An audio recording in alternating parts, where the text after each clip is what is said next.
еврейские поэтические книги. And you can sit down. И вы можете присесть. And so Titus is going to introduce the Psalms this morning.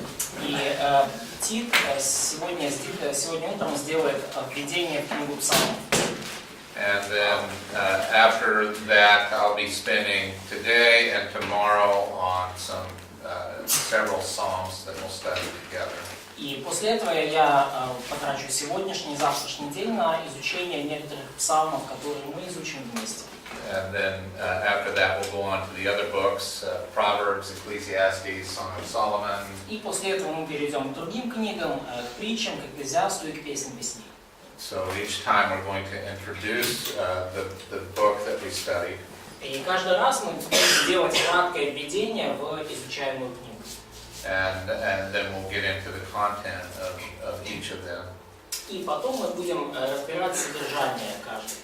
Of course, we can't teach all 150 Psalms. И, конечно же, мы не можем разобрать подробно все 150 псалмов.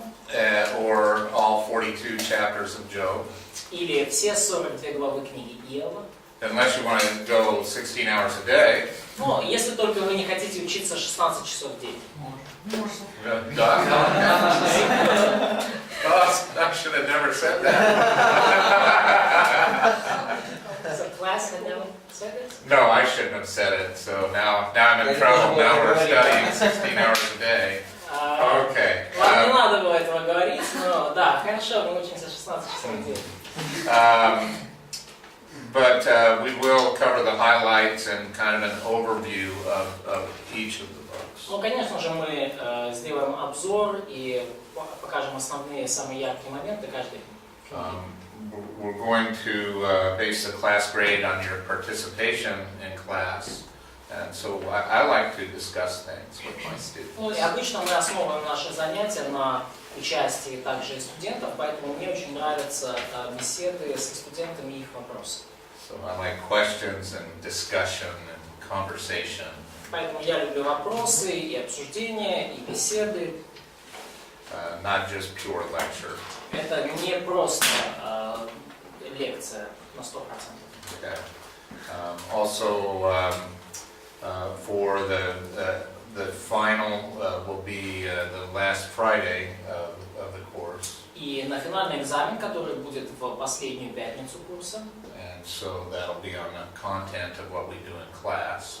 Мы вынесем все содержание, которое разбиралось во время лекции. I will also have you write a paper.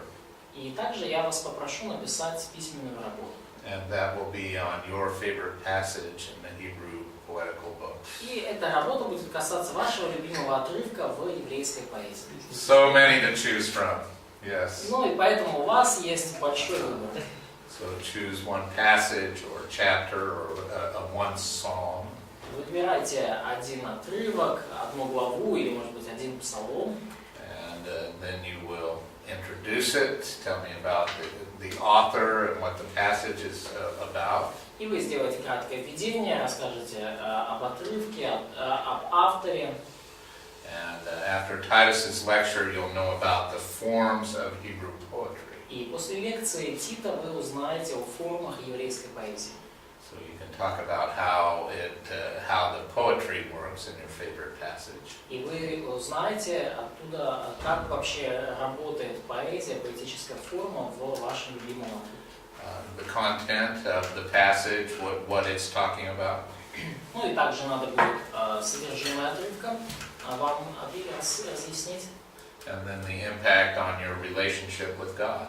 Ну и также в конце вам нужно будет сделать как заключение, как отрывок повлиял на ваши отношения с Богом.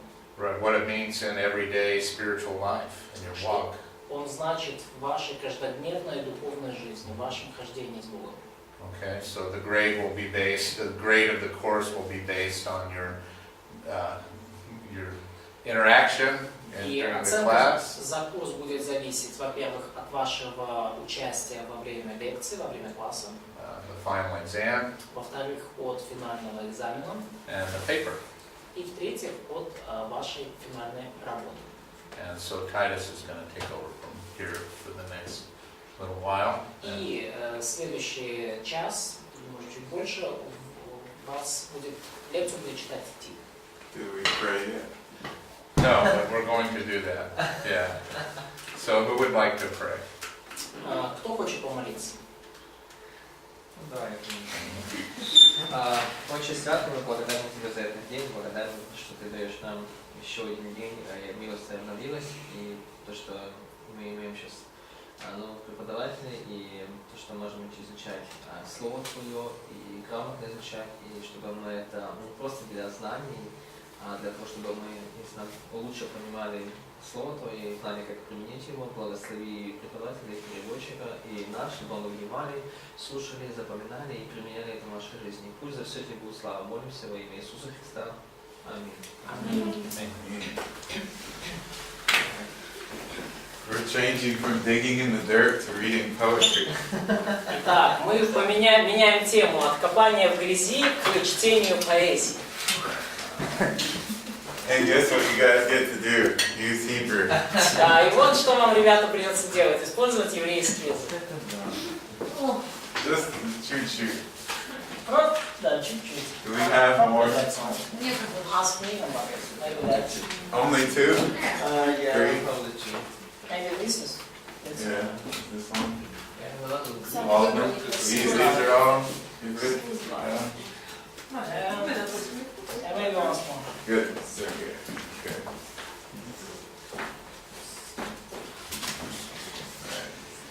So we're going to talk a little bit. I will not give them because they cannot read it. I'll put some up on the board too. Я кое-что напишу на доске тоже. So we're going to talk about the Psalms in general, how they were made, how they were written. И мы поговорим в целом о псалмах, как они создавались, как они записывались. And we'll talk about Hebrew poetry and the forms of it and how it's different from prose in the Bible. И мы поговорим о еврейской поэзии, о формах еврейской поэзии, о том, как она отличается от прозы. Okay. So we have the Psalms first. Итак, у нас, во-первых, есть псалмы.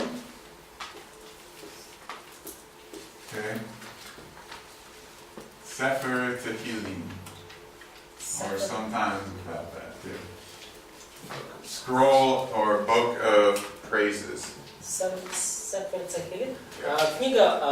Книга хвалы. Можно вопрос? Или свиток хвалы. Question. Ну, просто если Кит будет писать на иврите, может он писать другими буквами, письменными, может быть? If you are gonna write, you write just using different font, Like writes different script, like because written Nina one. actually just This is the square script in your Bible. I don't know. Шрифт наш. I can't write cursive, sorry. I can write Hebrew, ancient Hebrew. Я могу написать древний еврейский. Вы же можете, это же как в книжке, что вы не можете прочесть? привыкли просто к написанному. Вот вторую я не Позырбай за другого. А? Я вторую букву не понимаю. Вот Это пей, вторая буква пей. What have you been teaching? I'll rewrite it. I can write if you want. Sure. But okay. Это Юд, Эль. Okay. Сефер. All right. So that's the Hebrew name of the book. That's the Hebrew name of the book. Вот это еврейское название книги. We got the name Psalms from the Greek translation. И название псалма мы получили уже из греческого перевода. Meaning something like music set to instruments. И songs set to instruments. Ну и оно буквально означает песни для инструментов, ну, сборник песен для инструментов. So that's when you look in your Hebrew Bible, it says Tehillim. И вот это то, что вы в вашей еврейской Библии у вас переводится как Техилим. Now the book of Psalms is much different than our other books of the Bible in the Old Testament. И книга Псалмов, она сильно отличается от любой другой книги в Библии. because we have a huge span of time over which these different psalms are written. Поскольку все эти псалмы написаны на протяжении огромного промежутка времени. From about 1440 BC to maybe 400 BC. От 1440 года до нашей эры до 400 года до нашей эры. Moses wrote a psalm, at least one we know. Ну, Моисей написал псалом, как минимум мы знаем об одном. And then some of the psalms were written after the return from the exile in Babylon. И некоторые псалмы, как мы знаем, были написаны после возвращения из Вавилонского плена. Like a couple of them, they talk about the rebuilt temple.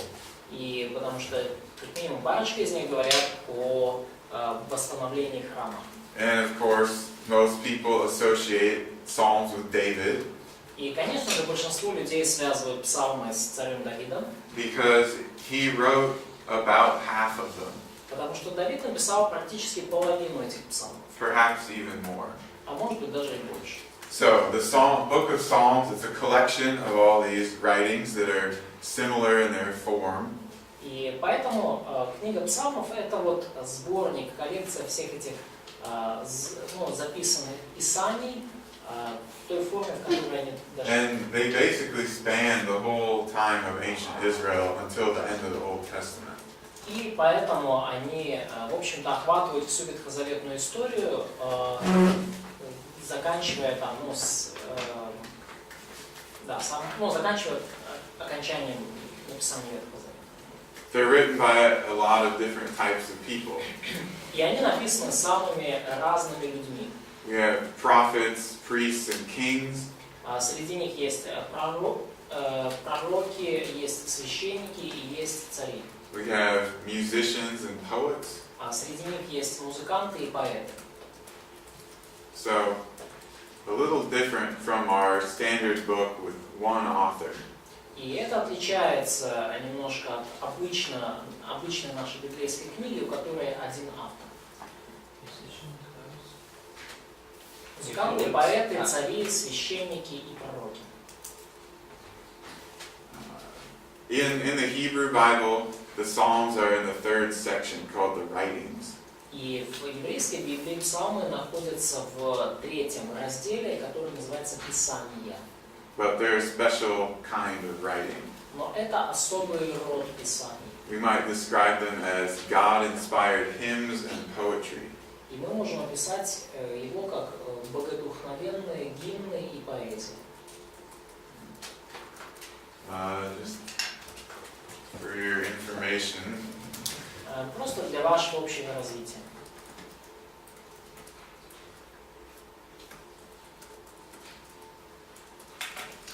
Mizmor would be the Hebrew equivalent of Psalms. Мизмор — это вот еврейский эквивалент псалмов. So, words, lyrics accompanied by stringed instruments. То есть это слова, это какие-то тексты, которые исполняются под аккомпанемент струнного музыкального инструмента. And we find that used 57 times in the Psalms. И мы видим, что в книге Titles of the Psalms. псалмов, в названии псалмов, это слово используется 57 раз.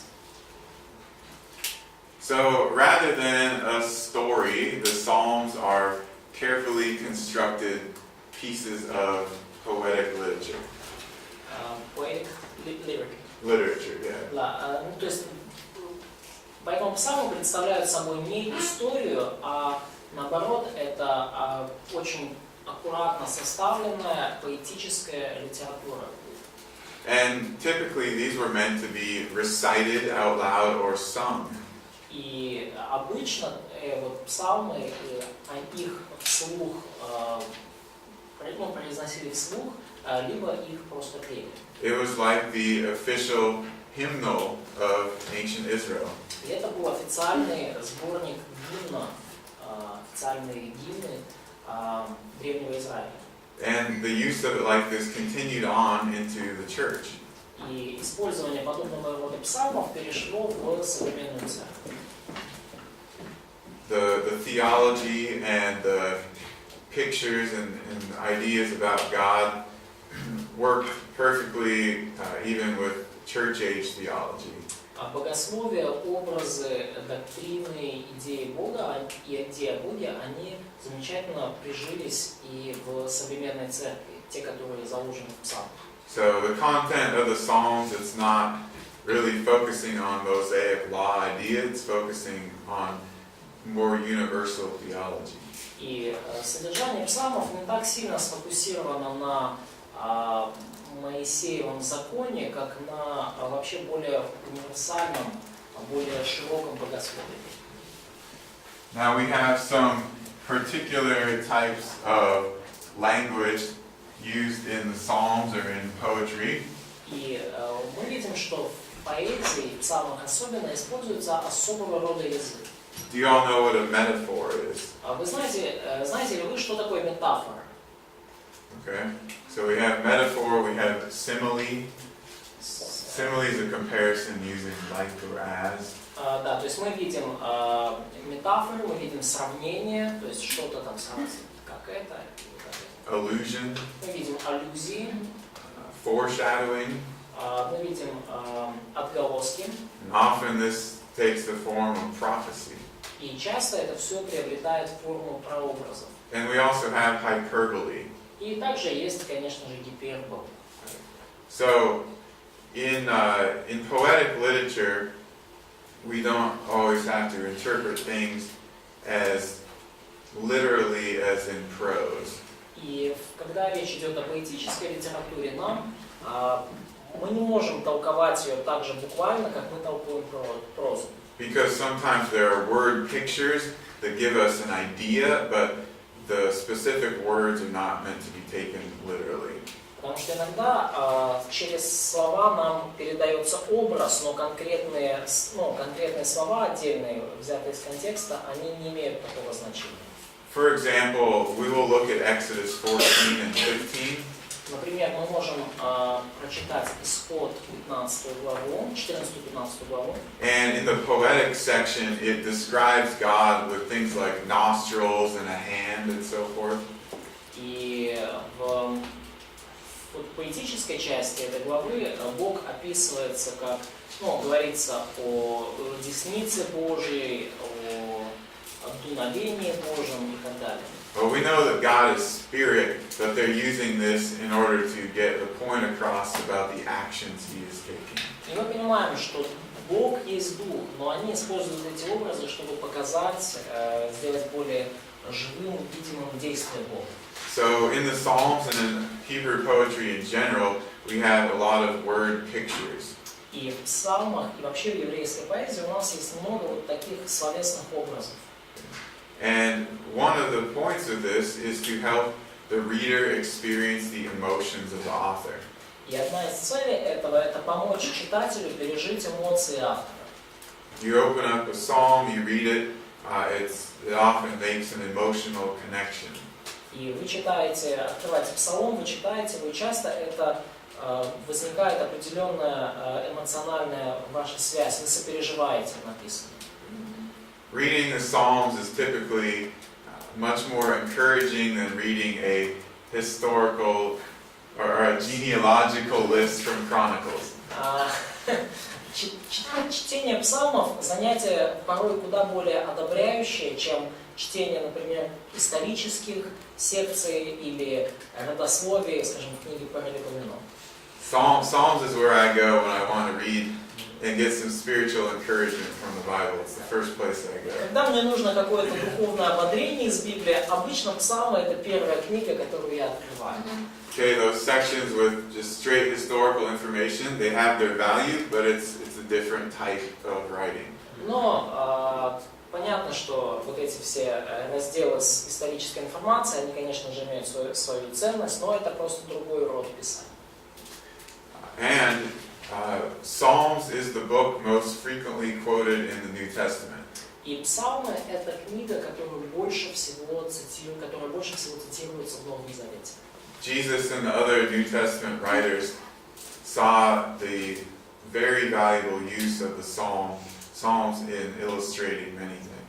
И Иисус и другие новозаветные авторы, они видели огромную ценность псалмов в том, чтобы иллюстрировать свои идеи и разные доктрины. One other thing we should remember about the Psalms. И еще кое-что, что нам нужно помнить о псалмах. Just open up to Psalm 1. Откройте, пожалуйста, псалом номер 1. And also Paryski. Прочитать? I just want to see. Okay, good. Okay, good. So you see this Psalm Davida, da? Псалом Давида. Вы видите, да, написано псалом Давида. All the headings are part of the original Hebrew text. Все заголовки, все заглавия — это части изначального еврейского текста. So whenever it says something like a Psalm of David, a Psalm of Korah, this is from the original text. И где бы ни говорилось, что это псалом Давида или псалом Корея, это все часть оригинального текста. So we have inspired, God-inspired headings. These are not just summaries that somebody inserted later. И потому у нас есть богодухновенные заголовки. Это не просто те, скажем так, заглавия или попытки суммировать псалом, которые появились уже позже и были дописаны. Right. Okay, so we have many different authors in Psalms. Итак, у нас есть много различных авторов псалмов. And we know this because of these headings. И мы знаем о том, что авторы различные, и как раз из-за этих заголовков. As I said before, Moses wrote at least one psalm. Как я говорил уже, Моисей написал как минимум один псалом. Open up to Psalm 90. Откройте, пожалуйста, псалом 89. Как же мы его найти? Можете помочь? Псалом. Найти псалмы. Здесь. Не Can you help them to find the psalm in the Hebrew Bible? Okay. It's in the third section. Это в третьем разделе. The writings. Okay. Tehillim. Okay. Tehillim. Ну, в еврейской это 89 тоже, да? Is it 90? In Is Hebrew. it 89 in Hebrew Bible too? No, it's Или 90? 90. Нет, 90-е, да, вообще. Если еврейская Библия по-английски, 90, да. Страница с 1173. А у нас 637. Да. So, yes, there obviously there's some different ordering. И, конечно же, вы понимаете, есть некоторые различия в порядке их нумерации. And that happened because in the Septuagint they combined a couple psalms. They've also split the psalm. И так получилось, что в Септуагинте они объединили несколько псалмов, и они также разделили один псалом. 41 и 42 соединены в Септуагинте? So, Psalms 41 and 42, are they connected? Are they combined in Septuagint? 41 and 42. Is it 8 and 9? Maybe it's 8 and 9 that are combined. 41 and 42 should be separate. 9 и 10 объединены. Do you remember, Mark? I do not. I'll look it up. Okay, but look at the heading though for Psalm 90. Но посмотрите на заголовок 90-го псалма. Псалма 89, прошу прощения. Says a prayer of Moses. В Псалме 89 заголовок «Молитва Моисея, Man of God. человека Божия». Okay, so that tells us the author there. И это нам говорит о том, кто автор псалма. And I think it's about 100 of the 150 psalms that actually tell us who wrote it. И вообще-то из 150 псалмов в 100 указано, кто написал его. Okay, so in the Septuagint, let's see. Yes, 9 and 10 were combined in the Septuagint. В Септуагинте были объединены псалмы 9 и 10. Although, yeah, so the Masoretes for some reason divided it, even though it looks like it should be one psalm. То есть The Masoretes who Да, wrote, масореты по какой-то they причине separated it later. разделили его, хотя вроде как это один псалом. There are some other instances like that too, so that's why we have numbering differences. Но и есть несколько других подобных случаев, вот почему у нас различается нумерация. David is in the heading of 73 of the Psalms. 73, yes. Yes. Давид указывается в заголовках 73 псалмов. But according to the New Testament, there are 9 more that he wrote. Но, согласно Новому Завету, он написал на 9 больше. So he wrote at least 82 of the Psalms. То есть он написал как минимум 82 псалма. We also have about 50 that are anonymous, well, 40 something I suppose, that maybe he wrote some of those too. Но у нас также есть 40 с чем-то псалмов, которые, авторство которых не указано, они анонимные, и вполне возможно, что Давид написал также некоторые из них. So, of course, David normally associated with the Psalms because of this. И, конечно же, по этой причине Давида обычно связывают с псалмами.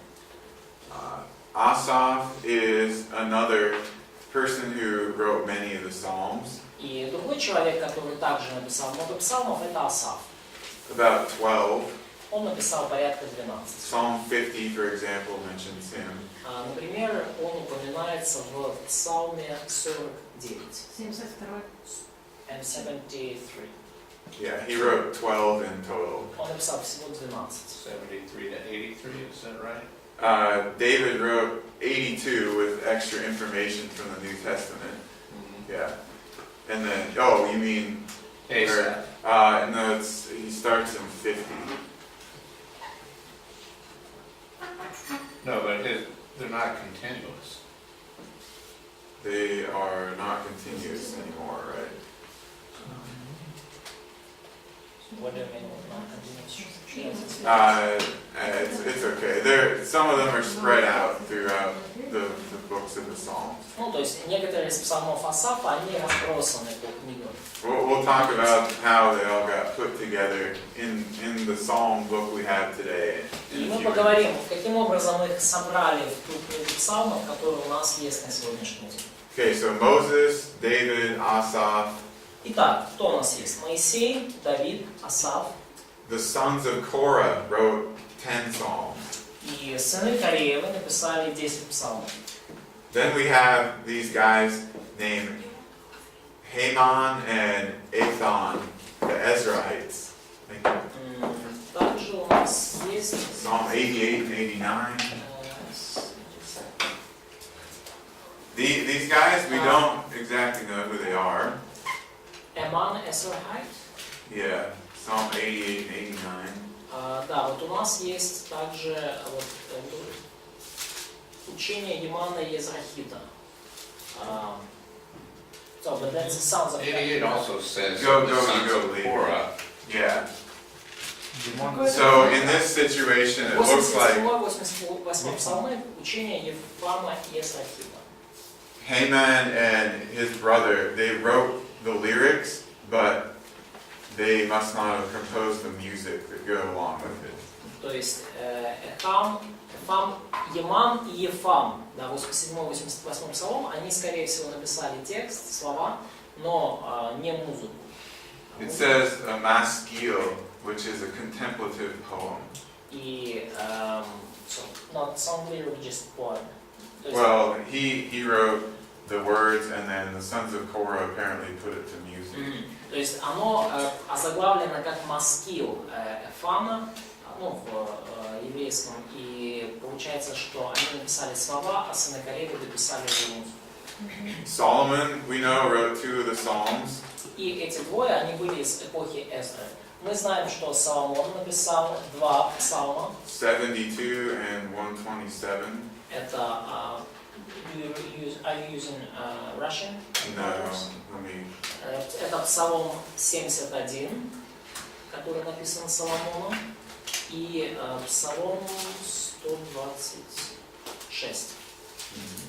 Okay. 71 и 126, 2 псалма Соломона. So these are the people that we know for sure that wrote particular psalms. И это вот те люди, о которых мы точно знали, что они написали определенные псалмы. And then Chronicles, the book of Chronicles actually tells us that some Levites wrote certain psalms, and then during the time of Hezekiah, people wrote some of the psalms. И также из книги Преподает мы узнаем, что определенные левиты писали некоторые псалмы, и также некоторые псалмы были написаны во времена Езекия. So they were continually adding to the hymn book, basically, over the course of the history of Israel. То есть они постоянно добавляли псалмы в свой сборник гимнов на протяжении всей истории Израиля. We have some patterns of content in the Psalms. И мы видим определенные шаблоны или закономерности в содержании псалмов. Можно вопрос по поводу 71-го псалма? The question on Psalm 70, 71 синодальный, да? Да. The question on Psalm 72. Ну, первый стих. Здесь сказано, что о Соломоне. И последний стих 20 говорит, что кончились молитвы Давида. So it's in the hidden, it's written that the Psalm of, in Russian, it's about Solomon. It should be belonging to Solomon. But in the end, it's written that the prayers of David, the son of Jesse, are ended. Yeah. So we'll talk about this later, but I think this was the conclusion of the Psalm book of David. Мы говорим, значит, ну, во-первых, скорее всего, мы об этом еще поговорим, но, скорее всего, в названии, то есть заголовок на еврейском подразумевает, что псалом, принадлежащий Соломону. Это последняя строчка была завершением целого пакета псалмов, целой группы. We could interpret this, yes, as for Solomon by David, or we could interpret it as belonging to Solomon, that is, he wrote it. И мы можем говорить, это интерпретировать и как для Соломона, или о Соломоне, и как принадлежащий Соломону. Но мы об этом еще поговорим. Alright, so we have references to Yahweh and Elohim. Так, у нас есть упоминание Яхве и Элохима. These two names of God are used very frequently in the Psalms. И эти два имени Бога очень часто упоминаются в псалмах. We have reference to a choir. И у нас есть также упоминание хора. So it seems that they were sung by many people. И потому создается впечатление, что псалмы пелись большим количеством людей. Reference to musical instruments. Также есть упоминание музыкальных инструментов. And particularly they used string instruments. И в особенности часто они использовали струнные инструменты. We don't know what they sounded like. И мы не знаем, как они звучали. We do have some musical notation in Hebrew and Aramaic from a little bit later. У нас есть определенные музыкальные записи, ноты на арамейском и на еврейском языке. But as far as I know, nobody's really reconstructed the music yet. Но, насколько я знаю, никто из вот этих записей музыкальных еще не смог восстановить собственную музыку. But you're familiar with what a harp or a lyre sounds like? Harper? A harp or a lyre? Но вы примерно же представляете себе, как звучит арфа или лира. Okay. So these are the types of instruments that they were using typically. Ну вот это вот такого рода инструменты, они обычно используют. There are many references to the temple. И также многократно упоминается храм. And often people would sing these as they were going up to the temple or going up to Jerusalem for a festival. И часто вот эти конкретные псалмы пелись, когда они восходили к храму или когда они восходили к Иерусалиму.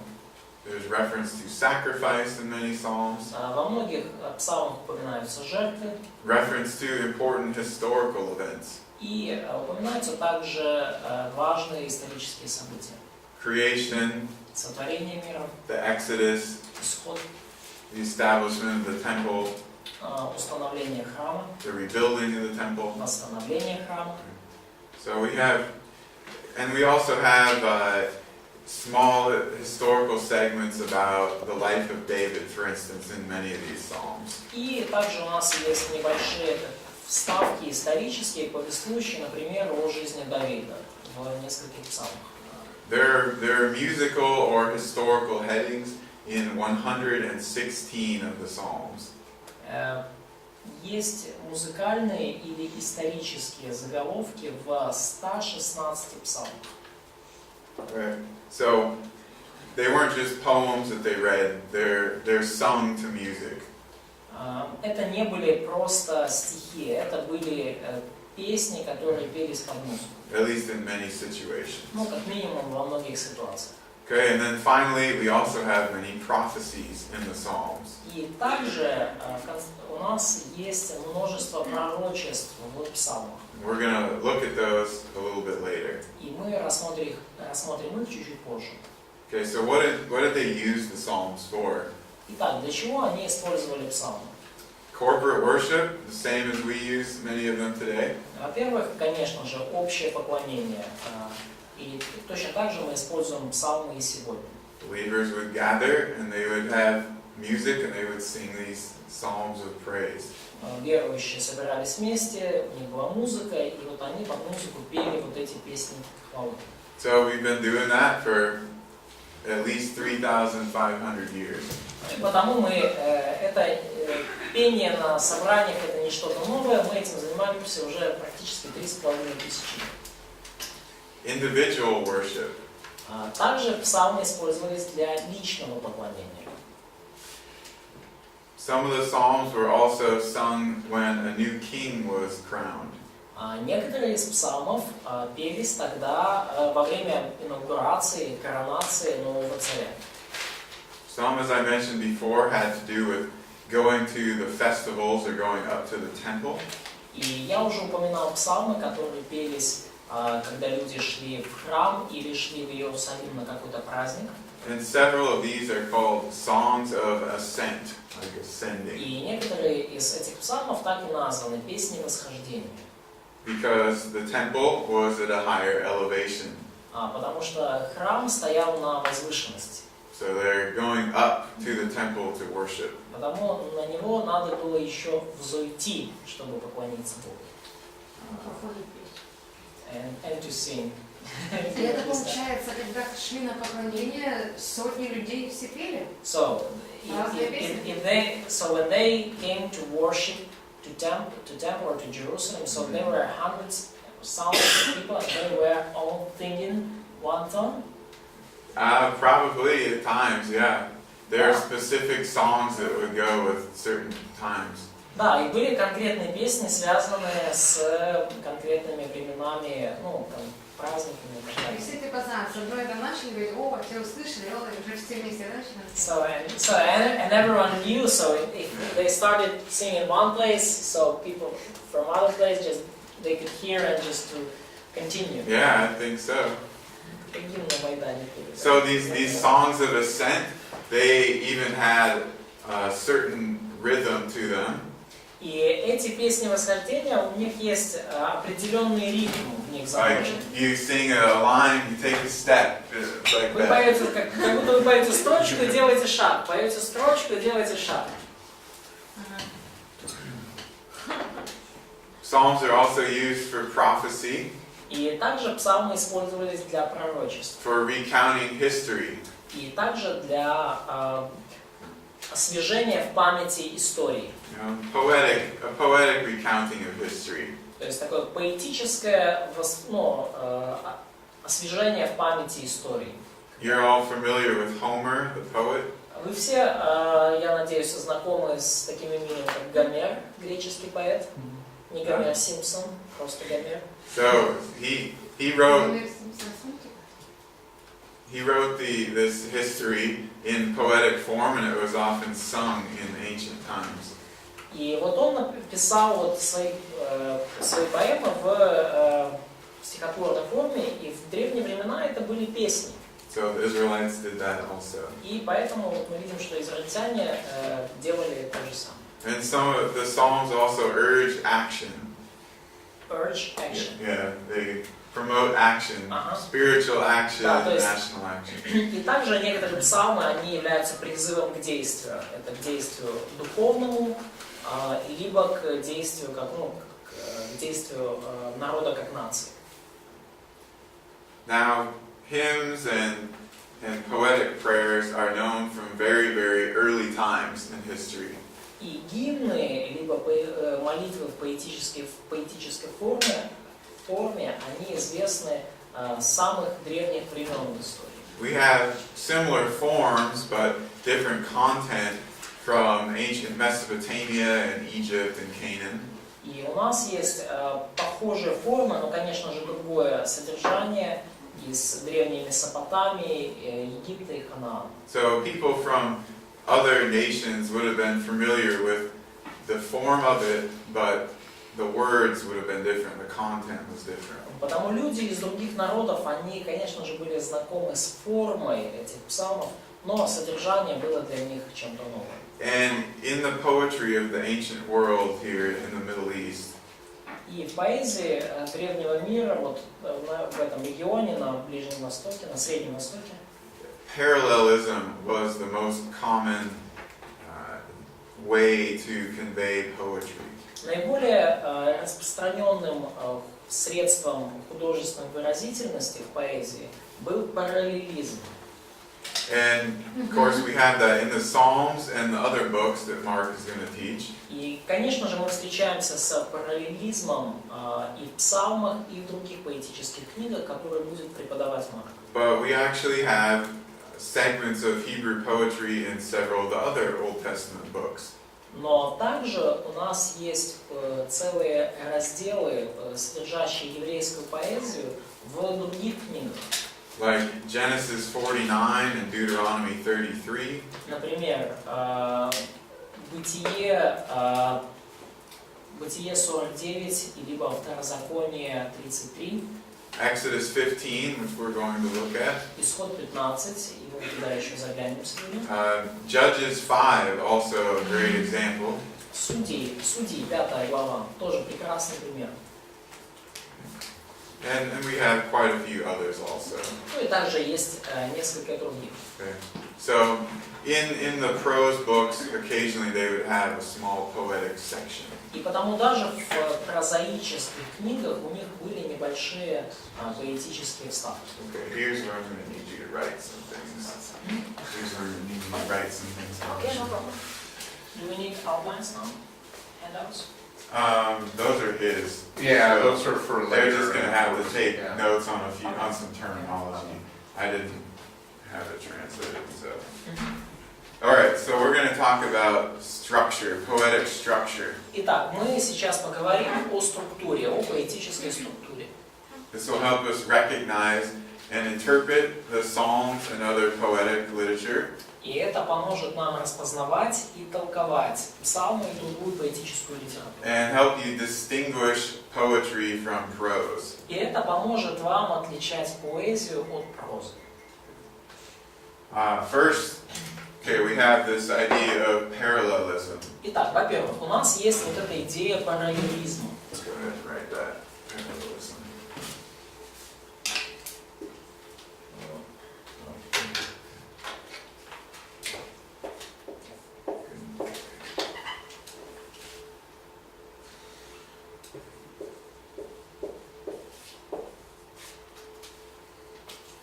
This focuses on regular repetition. И здесь основной акцент на регулярных повторениях. When you're reading the historical or prose sections of the Bible, it doesn't just keep repeating the same idea or event over and over.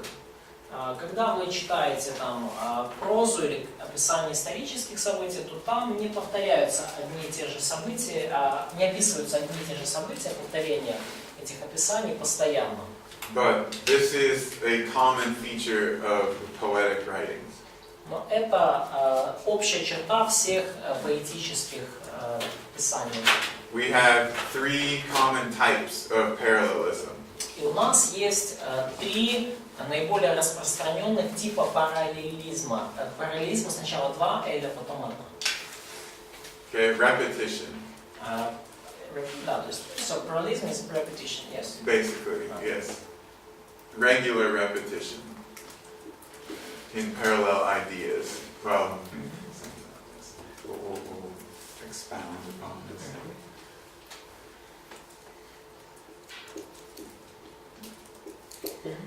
We have three main types in Hebrew poetry. Итак, есть три основных вида параллелизма в еврейской поэзии. Some people have further subdivided this, but I'm going to keep it simple in the three main categories. И некоторые люди еще делают дополнительные подразделы, но я стараюсь все-таки сделать это проще, и потому ограничусь тремя. And this will work just fine for you interpreting. И вам это уже даже это очень сильно поможет в толковании поэзии. Okay, number one is synonymous. Первый параллелизм это синонимический. This means that the thought is repeated in different words but equivalent terms. Когда идея повторяется different words, equivalent terms, разными словами, но смысл один и тот же. So can I just... Sure, however you want to write it. Look at Psalm 2, verse 4. Посмотрите, ну то есть так, A, and is it okay? If they understand it. Если это понятно, да, то есть одна и та же идея, просто разными словами. Okay, look at Psalm 2:4. Посмотрите, пожалуйста, Псалом 2, стих 4. For just a basic example of this idea. Это просто такой самый простой пример этой идеи. Живущий на небесах посмеется, Господь поругается им. Alright, so first part of the verse, he who sits in the heavens. Первая часть стиха. Alright, we know Живущий that. на небесах. We know that that is God. И мы знаем, что это Бог. Okay, and then it says that he laughs. И сказано, что он посмеется. Then in the second line, the parallelism here, И во второй строчке, ну, здесь вот этого параллелизма, we have the Lord. у нас упомянут Господь. It's the same subject, but different words are used. То же самое подлежащее, об одном и том же говорится. And then it says he Но другими scoffs словами. at them. Но сказано дальше, что он поругается им. So it's a similar action idea, but different words. Или в современном насмехается над ними, может быть более точно. То есть та же самая идея, но переданная другими словами. В современном «Восседающий на небесах смеется, владыка насмехается над ним». Okay, the second type, Второй тип параллелизма. antithetic is usually called. Антитетический. It's contrast. Он основан на контрасте. So the first line will be contrasted with the second line. То есть первая строчка находится в контрасте со второй. And it's an opposite contrast. И это контраст между противоположностями. Да. Let's look at Psalm 1:6. Давайте посмотрим Псалом 1:6.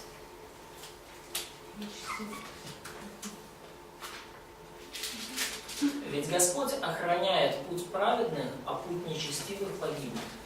Okay. 1:6. So we have the way of the righteous. Итак, у нас есть здесь путь праведных. And the Lord or Yahweh knows this way.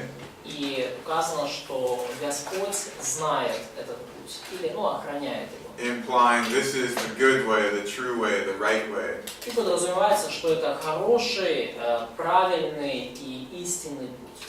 Then we have the way of the wicked. И дальше у нас есть путь нечестивых. And this way will perish. И этот путь погибнет.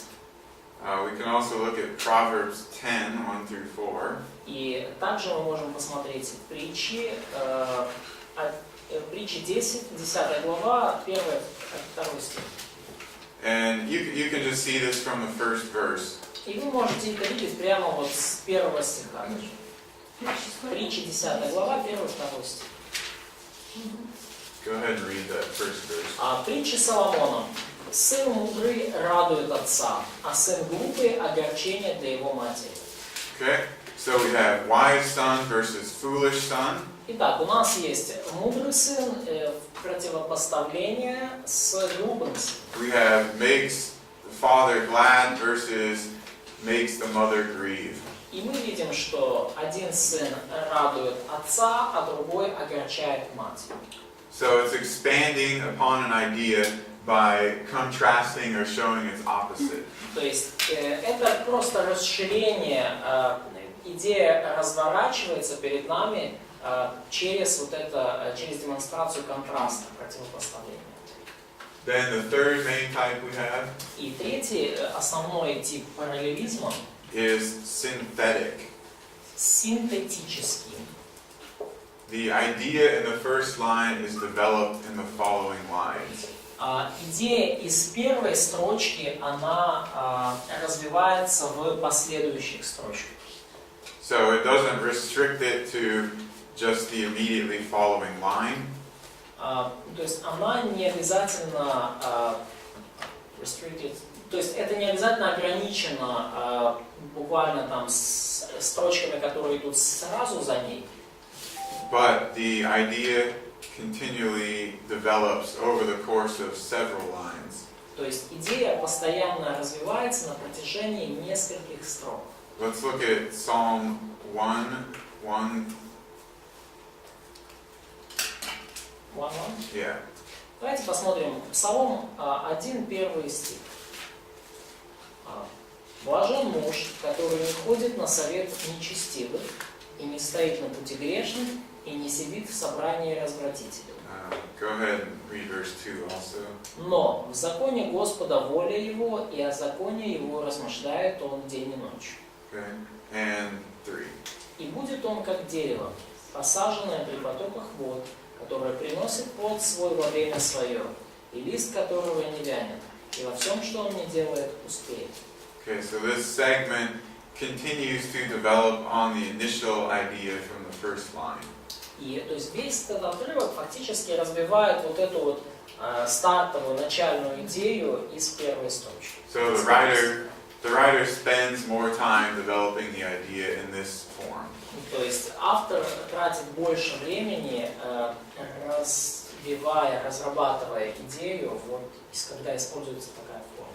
Okay, we'll take a break and then come back and talk about different Мы markers. сделаем